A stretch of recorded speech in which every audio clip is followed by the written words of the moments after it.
போதகரே, இந்த ஸ்திரீ விபச்சாரத்தில் கையும் மெய்யுமாய் பிடிக்கப்பட்டாள்.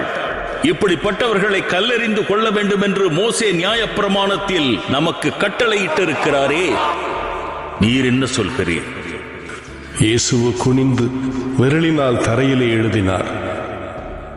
அவர் நிமிர்ந்து பார்த்து, உங்களில் பாவம் இல்லாதவன் இவள் மேல் முதலாவது கல்லெறிய கடவன். அவர்கள் அதை கேட்டு தங்கள் மனசாட்சியினால் கடிந்து கொள்ளப்பட்டு பெரியோர் முதல் சிறியோர் வரைக்கும் ஒவ்வொருவராய் போய்விட்டார்கள். ஒருவனாகிலும் உன்னை ஆக்கினைக்குள்ளாக தீர்க்கவில்லையா? இல்லை ஆண்டவரே. நானும் உன்னை ஆக்கினைக்குள்ளாக தீர்க்கிறதில்லை.